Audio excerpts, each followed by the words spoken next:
Hey, I'm Jake. And I'm Michelle. And we're going to talk to you today about the different Boundless Life locations around the world. And we have experienced each one of them. And so we often get questions about the weather, things to do, how do we like the location, what is the EC like, the education center of the school, what is the hub like, the co-working space. So we're going to try to quickly run through each of them. And if you have additional questions, let us know in the comments or feel free to write us an email. Yeah, we don't work for Boundless. We're just one of the founding families, so we've been with them from the start. And it's allowed us to make a lot of great connections with different families. Super appreciative for Boundless putting this all together to give us this forum to connect with families around the world, to give our kids these opportunities to have education and experience these different cultures, and also for us to make these social connections to other families. Yeah, I think we've all benefited in different ways from each of the locations, and we have different pros and cons of each. But given that, you know, you have to do what's right for your family, and you might be looking for something different than what we are looking for. So make sure to take that into consideration too. Yeah, and I think also you have to think of the seasonality. So the single location like Greece is not the same in January as it is in July. Right. So just because you've heard that this location is great, it may not be the right season for you. We love shoulder seasons. We love the off season a little bit more. Other people may like the high season. Right, so take that all into consideration. We'll tell you like which season we were in that particular location, so you have a little bit more of a gist of what to look out for. Yep, and there is going to be a discount code, so if you use this discount code, you get a big discount off of your first stay with Boundless. We also get a bit of a kickback for that towards one of our future stays, so appreciate you doing that. And so here we go, let's jump into it. And the number one question we get from people is, what is your favorite Boundless Life location? And our favorite location is... Wait for it. We're going to give it to you right at the end. All right, here we go. Which one are we going to start with? Let's start with Sintra, Portugal, because that was our very first cohort, and that was the very first Boundless cohort that we were part of. So we were there in the months of January, February, March. So it's a bit of their winter season. I personally love that season because you can dress a little, just long sleeves and still go on really nice walks through the woods, and the weather was not hot, sweaty. It was more like cool and fresh. It was cold. It is cold. It is cold, but then you have these like warm, sunny days. I think that we heard when we were first starting off traveling and we went to Scotland, and we heard somebody say, it is not bad weather, it is bad clothing choices. And I think that would be that season in Sintra, is dress accordingly, then you can be outside all the time, right? But to me, it definitely was cold some weeks, and you loved it. You just loved it. So that kind of depends, again, on each individual preference, right? Talked about the location then in Sintra. Yeah, Sintra itself is just a really special location. It's a secondary city, so you have Lisbon just less than an hour train ride away. And Sintra has a lot to offer. It has a lot of classical sites, different castles and palazzos that you can go and visit. They have a really cool central square with a lot of restaurants and cafes built around it. It's really walkable up and down the hills, so a lot of hills there, but a really great place to be outside walking around. Yeah, and it's easy to get an Uber to different towns also, which makes it really convenient that you can go to another beach town or get to the beach in 20 minutes or so. So I think that's a convenient part of the location. You can jump on the train, be at the airport or into Lisbon in 45 minutes. Yeah. It was, and still probably is, the summer spot for the wealthy in Lisbon, because it is just cooler air in the mountains. Yeah. But I will say, when talking about weather, and something we should mention, is by the time you get to April, May, and then into June, then the weather starts to get hot, right? You have your hot European summer, beachy. I mean, we still went to the beach in February and March, don't get us wrong.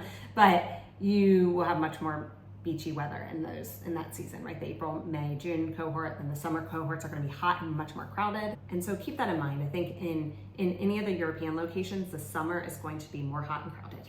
Right? Yeah, and just even walking down the street in Sintra, it is a tourist destination for day trips. So you'll have some tour buses coming in sporadically in the winter, but in the spring, summer months, it really picks up, so you have a lot more day visitors. So just even walking down the street is more hustle and bustle than the rest of the season. Yeah, which can be fun too. And then more things are going on, right? More events and show performances in the streets and stuff like that. Yeah. So I think they all have their pros and cons for sure. I will say that Sintra, since it's more of a classical older town city, it's nice to have the option to visit those beach towns like Cascais and some of those beach towns that are a little bit more modern. So you have more modern options, just a little quick Uber ride away. Right. Okay, so The school or the education center, the EC location is really in the heart of Sintra. It's a great location as far as like convenience to pretty much anywhere in Sintra. It is right outside of a park, right? And the park is closed at nights and stuff. So it's not like an open park at any time, but the kids did a lot of like activities in the park. They did a lot of like reading time in the park.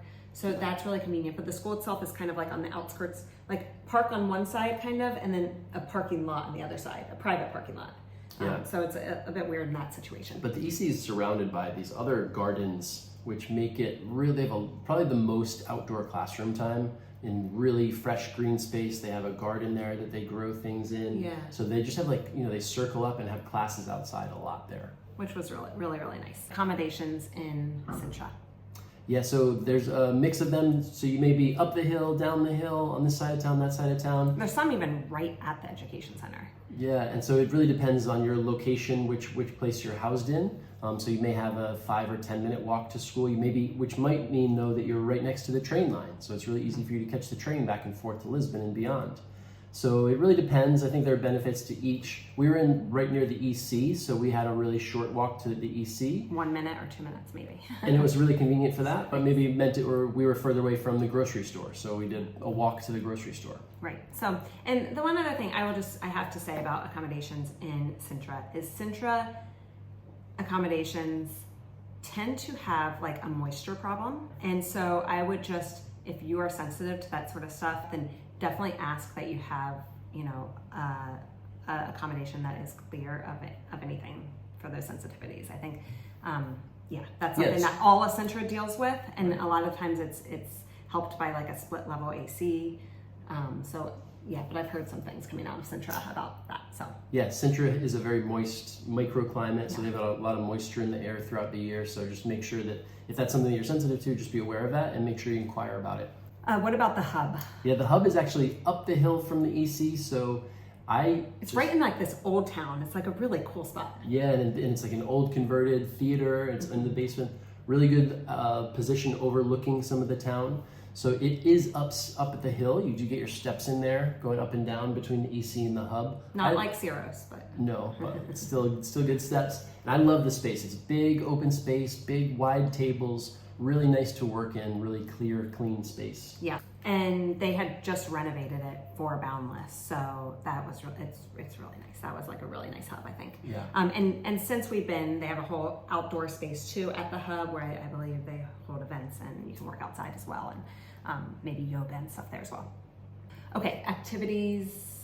Taking day trips to the local beaches. My favorite weekend activity was to take the Sintra Atlantico, which is the 100-year-old train trolley from Sintra down to Apple Beach, Macas Beach. And that was it was like a time travel machine. You go through these little villages and you just hear the sounds of this old trolley. It's fun for the kids. Yeah, it's fun really for the cool kids. stuff. It's like an easy thing to do. So that is a fun one. And I mean, all these hikes, all these parks, all these castles, I mean, like fairy tale-esque castles. So there always felt like there were things to do. We would little towns to walk to. Yeah, we would drop the kids off and just go on a hike to another village through the hills. So through these nice walking trails, have lunch in a coffee shop, something like that, and then venture back a different route. It's really cool walking trails there. So maybe we can just talk about like a day in the life there. So that's what we would typically do is we would drop off the kids and we would go for a hike. We might meet up with another family or a few families for lunch, and then we'd kind of go to either the hub or back to our apartment and get some work done before we picked up the kids. When we picked up the kids, they would drop their backpacks at our feet, say they love us, and then run to the park area, the green space by the EC, and they'd play basically till dinner. Yeah, so they had like forts set up in these little gardens behind the EC. So it was really nice having that space there for the kids to run. And I love the lifestyle there. Like we would always just pick up our fruits and veggies that we need that day and bring them back and cook them up. And I just love that we had a lemon tree outside. It was very, very, very, very special. And I found like some organic farm deliveries and stuff I can post. I'll post in the description some of my blog posts where I list some of my finds if you're into wanting to find organic stuff and restaurants and all that kind of good stuff. But really good cafes, eateries. The prices were very reasonable there, we found, to eat out, so we did that a lot.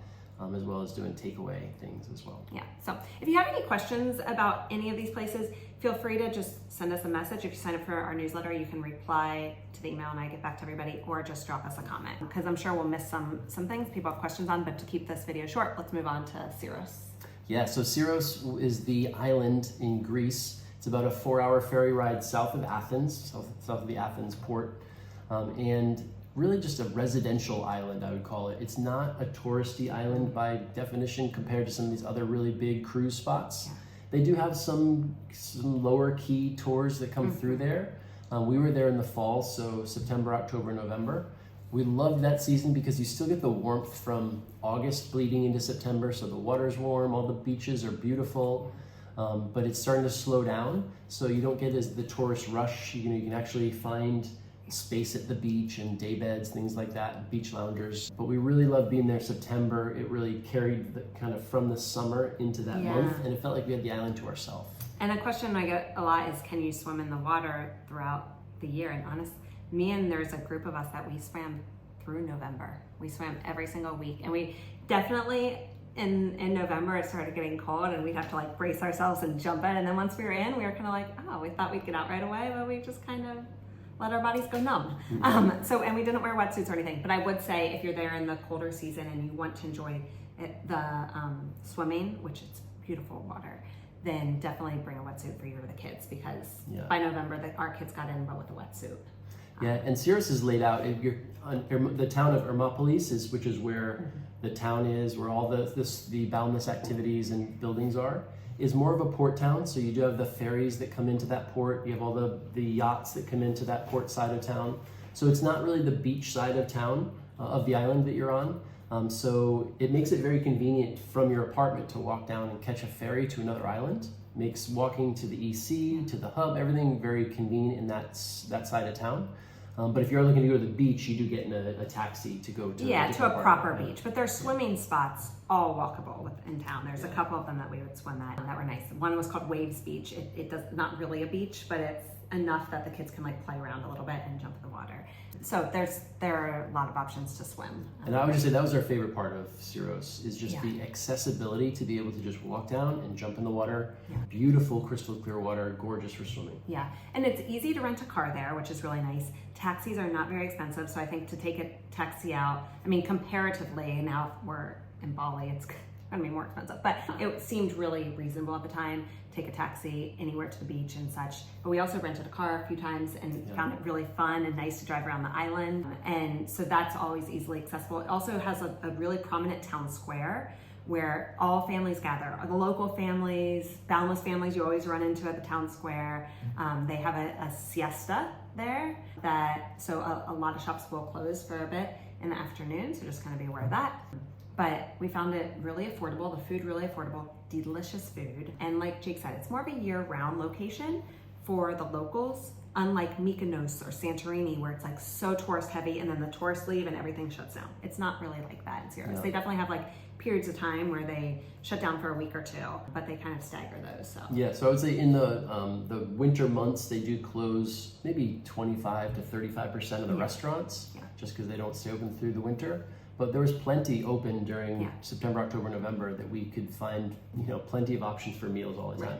And I would say that Syros is one place where I really felt like we had a really good rhythm with the locals. Because you're on this island and you're walking down the same streets every day, you get to know a lot of the vendors. You get the grapes here, you get your different sandwiches here. And so we really felt like we were part of the community for those months that we were there with the locals. And we've always found this, that like if our kids pick up a little bit of the language and they use it when ordering something, then people just go crazy for it. So the kids found that out early at the bakery, and then every time they walked in the bakery, the people would give them extra cookies and snacks and just like so much just for them speaking a few Greek words. And I would say just for the language, it did help to know some basics, to know how to order things, to say thank you, please, etc. I think that went a long way because everywhere, pretty much get by everywhere on the island. People spoke English, but several of the restaurants and shops, maybe half of the people, 2 people spoke English and 2 people didn't. So it was nice to be able to communicate some basic stuff. Yeah, or at least just try, right? I think that's the biggest part, is to try. If you're going to a boundless location, you're probably going to want to be a part of the culture and try to yeah, immerse yourself a little bit, and that's one of the ways to do it. Okay, so let's talk about the hub there, because that's a great location for the hub. It's right on the waterfront. Yeah, I mean, just a beautiful location downtown, looking out across the water. It's 2 levels, so if you go up a level, you get to see all kind of into the boats in the marina. A block or 2 from the main square, on like the flat port area. And directly maybe like 5 steps across into a chocolate shop. So yeah, that was wonderful, and also not at the same time. Yeah, that hub location probably is the best. The best hub location, yeah. Syros definitely wins best hub location for sure. And that was like a great spot for families to gather, and we played board games and all fun stuff. So yeah, very accessible, like after hours on the weekends when people are not working. We would have meetups there and things like that, which were really good. A good central location. Okay, accommodations. Yeah, kind of spread out around Hermopolis. So you may be on the left side or the right side of that plaza, of that main square. But I think all pretty close to the main square in general, maybe a 5 or 10 minute walk at the most to the main square and to the hub, the works center. Yeah. We were on the right side, the east side of by the town. church, by the big yellow church. Yeah, and it made it really easy for us to walk down the stairs to jump in the swimming spot, like probably the best swimming spot around town. Yeah. So that was great for us. It was a good fit for us. And then just everything's very centrally located, so you can get to all of the shops and grocery and cafes, everything right there. Yeah, and I would say that Syros is where the other locations have some big grocery stores. Syros has more small time grocery stores. There's not like a huge supermarket. No. They're like much smaller. It's definitely harder to get things. You can get Amazon there. It'll be like about a week later than you're probably used to, or 2 weeks later. But just so you kind of know that location, they have a ton of stores and a ton of shops and lots of things. But if you're really particular about like a certain sunscreen that you want, or want like your kids to have shoes or something like, bring it. That would be one location I'd say just bring it yourself, because you're not really sure. There's not a mall, there's not a big shopping But you center. might spend some time in Athens, and then I'm sure you can have access to a lot of stuff.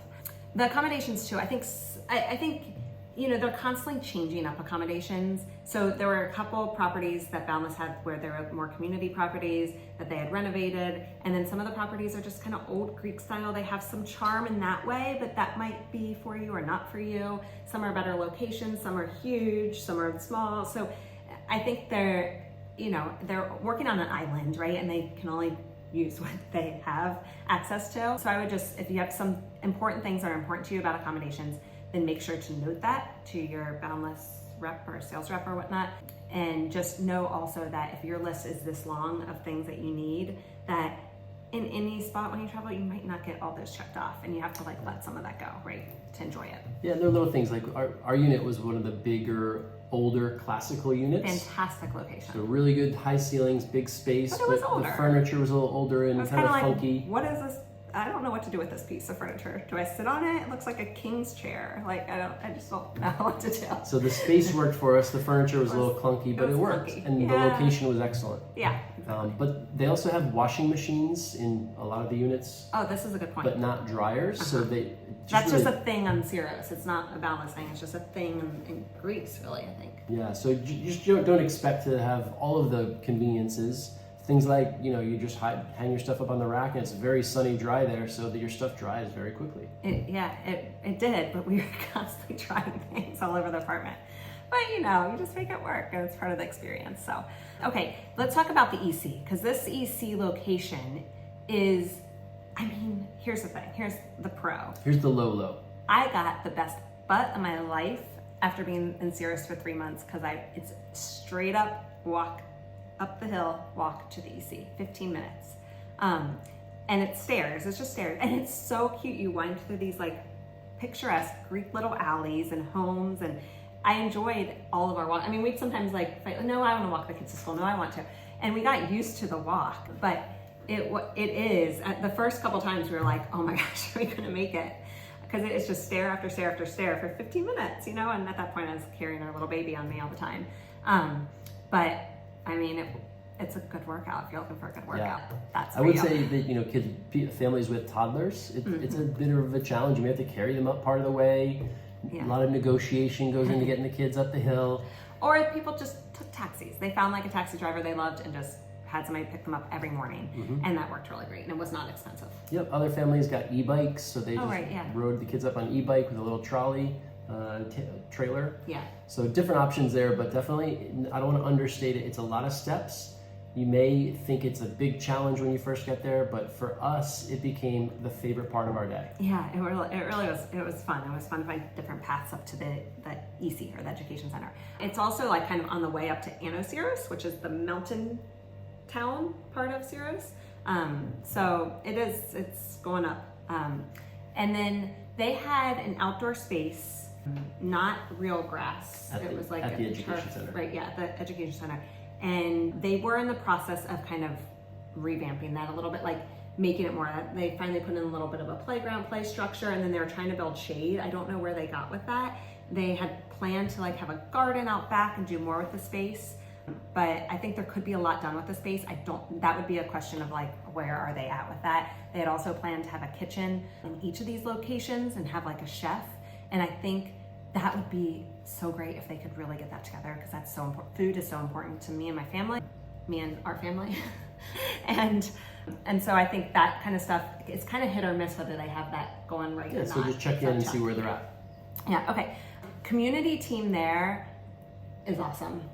The community manager, I don't know what you call him, Yanis, is fantastic. He's so passionate about the island, and that is an experience in and of itself that is just so worth it, is getting his little hikes.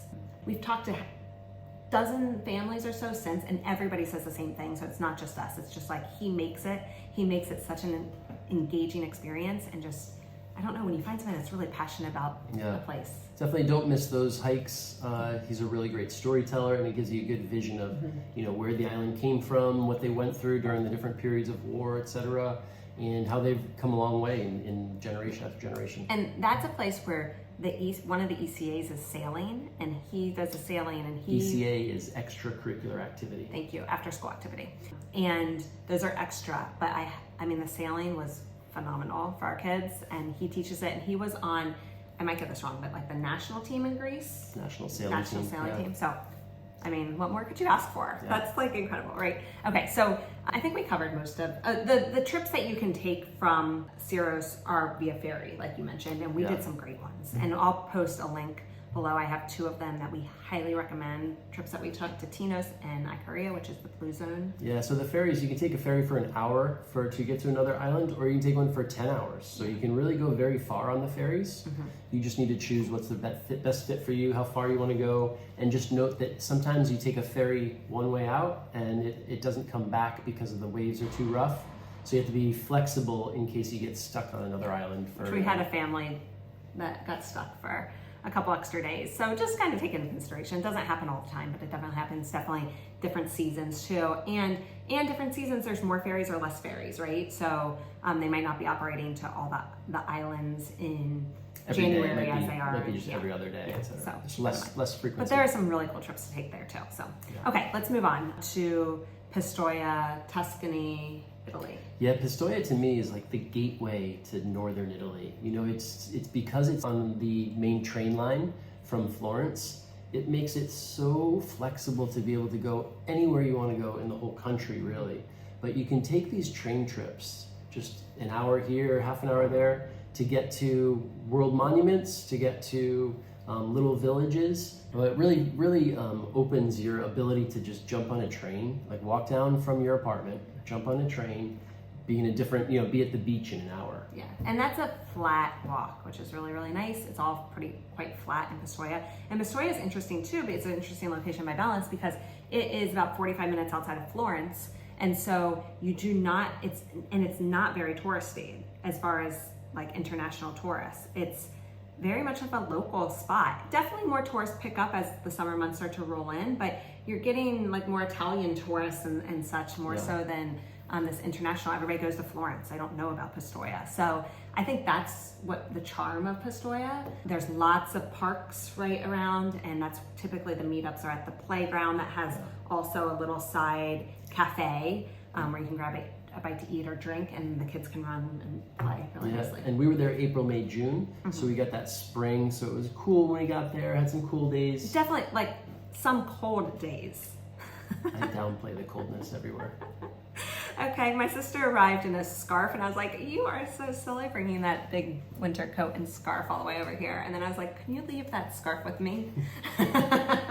So, okay, it was, and then, you know, by May, I was like, I wish I could just ship the scarf back now. So it definitely changes. But yeah, so another great location where it's you really have a local vibe. There's a lot of just, you can get into the rhythm of the locals. They have the daily market, so they have their produce out in these squares every day of the week. And so we really got into a nice rhythm there as well, just kind of learning some of our favorite vendors, speaking a little bit of Italian here and there, and really feeling like we were part of the community for that short time we were there. Yeah, I'd say the downside for Tuscany for me, I know, is that it's a little bit, it is landlocked. And so I do miss the water. I miss like that quick access to the water, and I don't know, I just feel alive when I'm by the water. So that is a little bit missing for me there. Yeah. But I mean, if you're like really into wine and food, we had such good olive oil tastings, and we found some farm to do, and I'll put that information, I'm pretty sure I wrote a post about that. We just found some really cool experiences there that really made it. Was really great. And lots of side trips. And yeah, I feel like we were pretty aggressive about like every Saturday we're going to go to a different town just to go explore. We also rented cars there. It's a little more of a challenge. Usually you have to either take the train into Florence to get one from the airport, or walk across town to get one from the outskirts of town. There's a couple rental places. You couldn't like return it on a Sunday, so you had to keep it till Monday and find parking outside of the old town, because you're not allowed to drive in the old town. It's more of a challenge, but it also lets you explore to find some of the smaller villages. Yeah.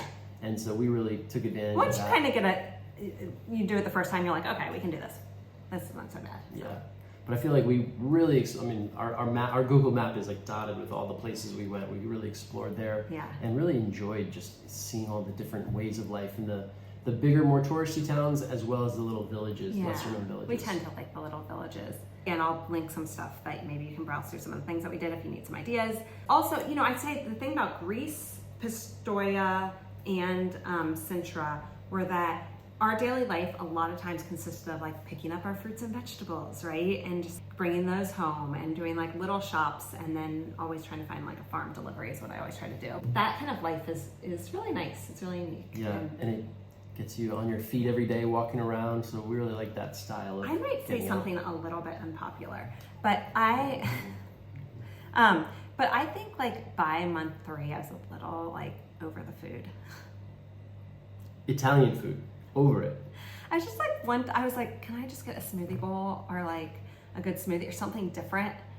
Did you know what I mean? I get what you mean. Like it was a lot of like, it was so good and so fun in the beginning, and then I was just kind of like, can we just get some different cuisine just to mix it up? And there's just not a ton of that. Yeah, there's not a huge variety, that's true, but the food is so good there. It's so good.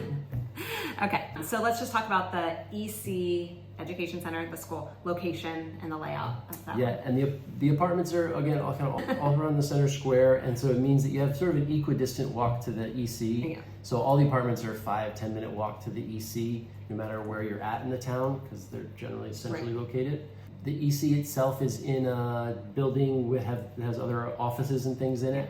So we found that there was a good mix of like being close to the village or to the town. Mm-hmm. So it was easy to go back and forth to drop off. The building itself, I think the space is really done really well inside. That they have the different classrooms all laid out really nicely. They don't have as much access to green space there like they do in some of the other locations. Yeah, I didn't feel like it was this was probably our least favorite EC, if we're being honest, and we're pretty honest. I think it lacked a little bit of the natural light. It's a little bit weird that you're sharing this building with, other businesses, and I didn't feel like they had a great green space. This was the feedback that we gave them, so this was no. Yeah. That to run and play. I mean, there's like a park out back, but they didn't have access to it, so they kind of use this one over here. So maybe that's all situated now. Maybe they got access to the back park, which would be a whole different feeling, right? Yeah. So. So that I found that a little challenge is more like they're more inside more than we would have liked, and less access to the outdoors, which they may have had in other locations. Yeah, there's a really convenient big grocery store right around the corner of the EC too. So to do your grocery shopping, also the bigger grocery shopping, and come back was also very easy. Accommodations there, while you were talking about them, I just think they had I think the the people that stayed at the community building there really loved it. It's an interesting, like, very Tuscan vibe, right? Open the windows it's like, and look down on the courtyard. And look at, you know, over to your neighbor and stuff. But it was like really, it's a really cool, interesting, older building, right? Yeah. But the people that stayed there loved it. We loved our apartment. We'll link to that maybe somewhere here if I can figure it out. We loved it. We loved that apartment. I think loved it. Again, this goes back to, you know, doing that self-assessment of what you're looking for. We wanted something new, updated. Our son was just about to start crawling and walking, and we wanted floors not to be tile and hard. And and so it was a good fit for us. Also, you know, we wanted to make sure we had good nap times and quiet times and things like that. So community living wasn't a good fit for us. But again, for the people that did it, they loved it. I used to go over there for game nights and things like that. So really cool space over there as well. And then the hub. The hub is also in the center of town, like a 5-minute walk from the school and from most apartments. So it's very and convenient. it's on this kind of a side square, so they have this whole big square outside of the hub. Really cool space, very central. Really liked that space. The space. Okay, this was maybe my as far as hubs go. Give us the real deal. You know, don't hold back. No, I don't. Like the space was not what it could be, and Boundless knows this. So the hub, I think there could be so much more done to it to make it aesthetically look more pleasing. It's a little bit sterile, a little bit like office building, like just kind of these rooms that you can kind of work in. And it didn't have quite the feel as the other hubs to me. Yeah. I think the location is great. There's this outdoor kind of, like Jake said, square. And kids would often kick soccer balls and play around and run around in. And they have this whole basement area too of that hub. They have a lot of space in that hub. Yeah. I just don't know. It's just not quite there for me yet. I will say the room adjacent where they had yoga was pretty nice. Cool. That was cool. It was a really cool Yeah. yoga space for yoga. That was a great space Connected for to yoga. the hub. Yeah. I think they were still trying to get their way with like community stuff. I didn't quite connect with all of their community events there. Partly though, if I'm self-assessing, would be like I had a baby and I was tired and sleepless and had no time or energy to do a lot of that stuff, so maybe I'm not the best person to. But a lot of the meetups there's so many parks, and the parks each have a cafe, so the parents can go and get a drink and watch the kids on the playground. And that's a really good routine. That's so much of the best part about Boundless, honestly, in all these locations is somebody will be like, did anyone want to play soccer today? I'm gonna get the kids together to play soccer, and then there's soccer meetup on this day, or anybody want to go to the park, meet up at the park, and then everybody meets up. And one of the things about Boundless and why that can happen so easily is because everybody's there for the same reason.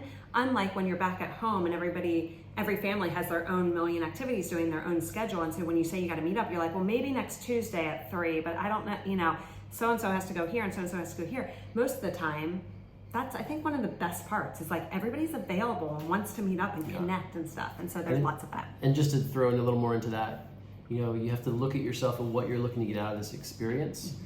If you're going to make connections with other families, then you have to be willing to open up and be there and be present and say, yes, I'll join you for a lunch or a coffee, what have you.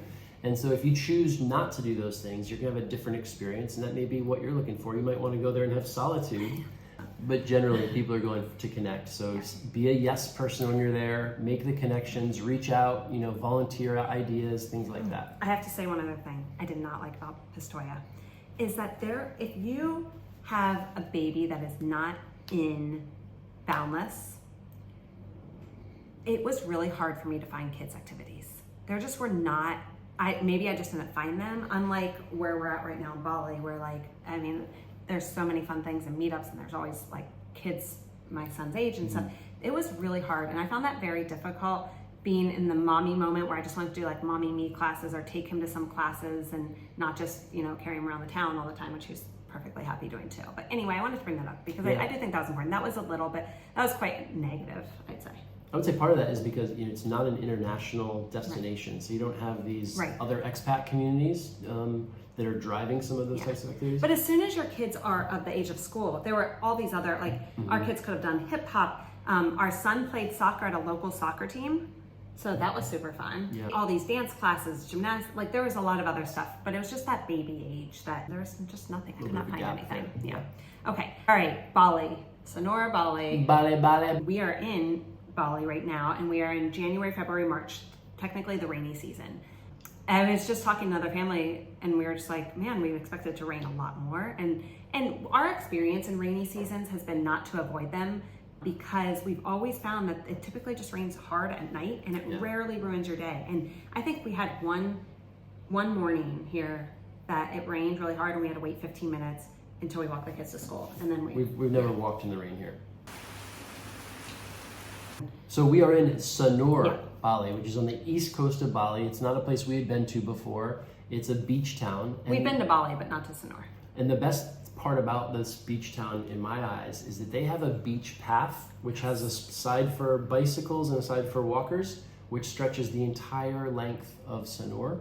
And so you can take a 45-minute walk on this without having to cross a road at all. And you're on the beach this entire time. Yeah, I took an hour walk this morning, and with the stroller, she's slower so than me. easy. I do it in 45. I was sweating so much. It is hot, it is humid this time of year. And you just get used to it, and you just realize you're just always gonna be sweating. And I don't really mind that, because I love like the outdoor kind of living of it. But I have to say, that beach bike path is just amazing. And if you can stay in that area, I think you have a different experience than if you stay farther inland away from the beach, because we just can walk everywhere with the stroller. The sidewalks are even good enough through like the road off the beach, with all the like additional restaurants and cafes and stuff. I mean, it's Bali. You're gonna have broken sidewalks and some holes and stuff, but you just roll it over and it's fine. So the location is fantastic. Yeah, and it's more tourist district along the beach, so it's higher prices. The restaurants are more touristy restaurants. So this area is a higher dollar area, a higher rupiah area. Rupiah is the currency here. But it is, I mean, one of the reasons I love Bali is because I think the value is so good. It is not perfect by any means, but like the quality of food that you get for the price is unbelievable, I think. Let's give some examples. We did Taco Tuesday, right? We ordered 24 tacos.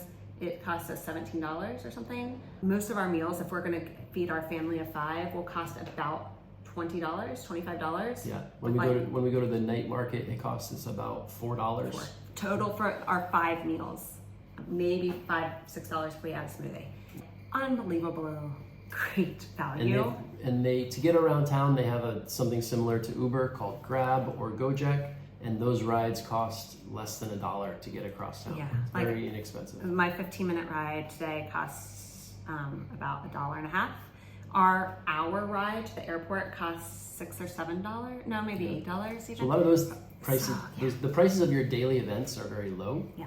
I will say some of the housing costs can be higher, just because there's a lot more influx of Australians and Asian population coming here on vacation. And boundless families now. Boundless families are driving the price up. But I would say having access to a pool is key. You really want to be in the pool every day in some way, just to cool off at some point. We have an outdoor shower. That makes it so nice to be That's like on his list all the time, which I do love. I love it. I love it too. Yeah, okay. And the location, do we say this? It's about 30, 45 minutes from the airport? Yep. Which makes that really convenient. It's about an hour to Ubud, maybe 2 hours if it's a lot of traffic or high time. Between 30 minutes and 70 minutes to Ubud, depending on traffic. Yeah, because I just envision it like that. But I guess you're right. It was an hour. It was an hour. You're right. You're right. And so it's really convenient to go like pretty much anywhere in Bali. You can be within 2 or 3 hours. Yeah. Much. Usually, most of the stuff That's is just a all half the an way hour. across. Yeah. I mean, you can go to a lot of other areas within an hour. There are a lot of beach clubs. Like a lot of what we do here is like, do you guys want to meet at this restaurant on the beach that also has a beautiful pool? And you pay a price and you can use their facilities, and usually that price also goes towards some food. So there's a lot of that kind of lifestyle here. You can swim in the water here. To me, I experienced it like being super clear, super calm for kids, because there's a reef break about like 50 yards out or something. And so it's pretty calm. But you know, this is a problem everywhere. Trash is a problem everywhere, right? It's not like your beautiful white beaches. Yeah, the beach here is not like the snorkel beach, the perfect beach you would envision. It's more of a local beach, and they've got beach runoff. They've got trash coming in from the tides. Yeah, they've got tide seagrasses. So and we things. didn't really notice that so much unless we go to certain different areas along that beach, or we were out on our paddle boards one time, and I was just like in certain pockets. It was just, I don't know if it was the way the tide was moving. It was like the trash was collecting. I was really saddened by that. Yeah, and it's not necessarily trash from Bali. There are other islands, other areas from the tidal flow that are bringing the trash here. So it's not just a Bali problem. Right. But overall, I mean, and life here, it's like, I want to go get a massage, $6 for an hour. I can get one on the beach. I can get one in town. I don't have to like plan ahead and book it, which I find it really hard to do with kids and figuring out what we're going to do after school. It's just like, oh, I have an hour. I'm going to go grab a massage and I can be back in an hour and 5 minutes, you know? Yeah. I just want to recap on the water though. You can swim here. It's not dirty water. It's not trashy water. No, there are areas where there's some kind of trash that kind of flows in from a tide. But generally, you can swim here, and it's very nice swimming. Yes, absolutely. And I go with our son a lot while the kids are at school, and even after school, I love just like going in for a dip. And people will be going in for a dip and swimming out, and it's really nice. The tide is quite large, like it's a big tidal swim. Yeah, so at times it goes like all the way out. So it must constantly be cleaning itself too, because it's every day. Because the tide is quite large to the point where you can like walk out quite far. So I love There's also it. surfing is very popular here. There's a lot of surf opportunities. We went paddleboarding. You can rent boards right on the beach here. Yeah, and rent bikes really easily for like $1 an hour or something like that. Yeah. And they have kids bikes, baby seats on the bikes. I think it's the price. It's like all the things to do, and then we've just experienced that the Boundless community and the education center and stuff has been really great here. Yeah, so let's talk about that. Yeah. Let's get more detail. I want to say one other thing though, as I'm looking at it, No more. is that there's a lot of construction here. I think any town that's becoming popular has a lot of construction. So just, it's part of what it is. Also a lot of motorbikes and stuff. I think that it feels absolutely safe here. We always hesitate to say if some place is safe or not. We feel absolutely safe here. But I think the biggest thing is like motorbikes. Just be careful on motorbikes. Make sure you have your young child's hand, or we tell our kids, keep your head on a swivel if you're crossing the street, right? Okay. So let's talk about the EC. So the education center here, it has this really cool Balinese style layout. Their campus has a really nice green space in the center, surrounded by several buildings, maybe 8 buildings, something like that. And each building is a different classroom or a library or the administrator's office. There's a community lounge for the parents. So really cool layout. It is. It's really cool, and it has a lot of green space, and they've just started to add really cool like Montessori style playground equipment. Yep. And the kids seem to spend a lot of time outside, and even just on their own. Every little casita bungalow classroom has like their own little covered porch space, which is really nice. I think they're going to end up doing lots of great things with that space. They have a ton of space to work with. And the rooms are air conditioned, so the kids do get that reprieve to be in the air conditioned rooms when they're in class. They do spend a lot of time outside in that green space, so they're very sweaty at the end of the day. It's hot. You just are going to sweat here. I mean, like maybe different times of year you get more of a breeze. I heard maybe in the summer, right?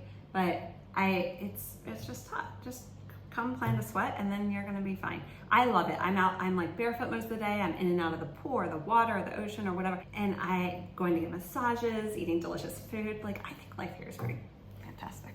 Okay. That's one of that is our favorite EC location. Wouldn't you say? Yeah. Okay, that's mine. So. Yeah. I think that's my favorite EC layout, location. Yeah. It just has a great vibe to it. And the location is just off the beach, so you can, if you live on this side of the highway, you can walk along the beach path and take the kids to school that way. Or take a bike. A lot of people take bikes to school, so that is convenient. So let's go up to the hub. So the hub here is the one place where they have not made it a completely boundless co-working space.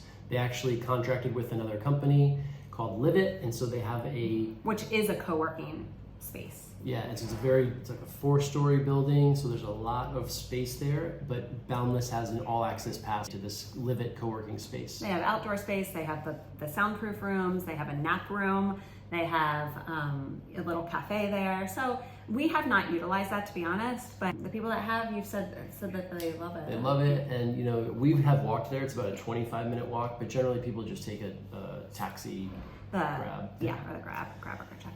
I think it's not such a central location. So unlike the hub in Tuscany or in Pistoia, the hub in Greece, well, those two I'd say are more central, so they tend to be like meeting points for families. The hub in Sintra is a little bit out away from the EC and up the hill, so it didn't tend to be as much of a meeting spot, but it was still really cool. And this one is not a meeting spot because it's just like a separate thing. Yeah. So with that being said, Boundless has a parent lounge at the education center. It's like a little space before you walk into the education center. There are the offices for the operations team, and then there's a room, which I think they're gonna constantly just improve, but it's a space that parents can meet. This morning, you guys had a think tank in there with some other parents. This afternoon, we're gonna be showcasing one of the teachers' jewelry in there. And we can just like go in there and chat and relax and have some AC and get a cup of water or something. Yeah, it's a really good EC location and the space there.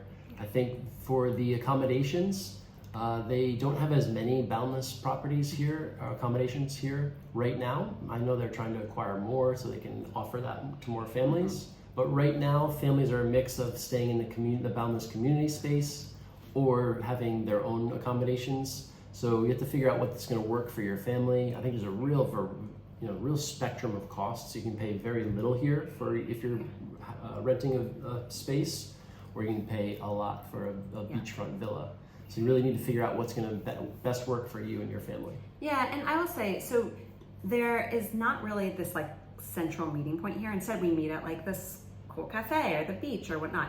But there's not really a central hub. So the community building, I think the benefit of that is that all the families kind of have each other. They constantly have friends to play with. They can rely on each other if they need something. To me, the location is just not great.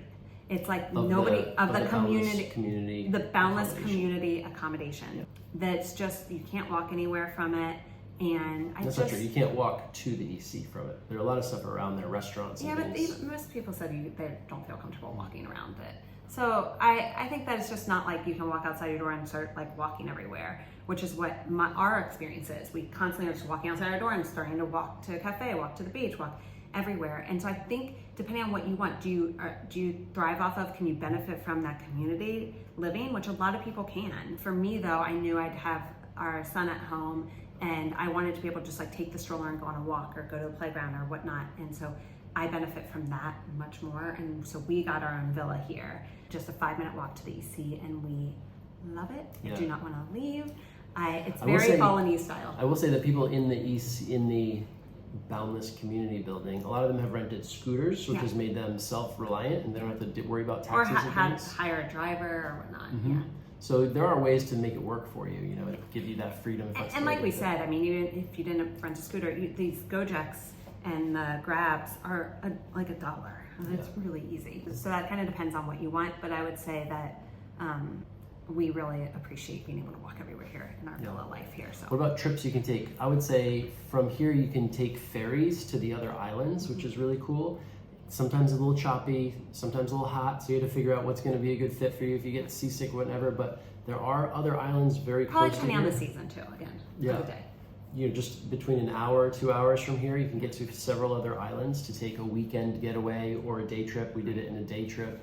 And then on island, there's a lot of driving opportunities. A lot of things to do on the island, honestly. We did a bike tour where we would bike through the rice paddies, went to a local family's home. We've done Ubud, just go and have a delicious meal in Ubud.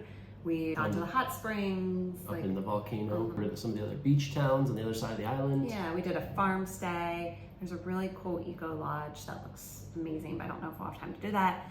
So there's a lot of places, a lot of things to do here. And then there's like, some people went to see the Komodo dragons.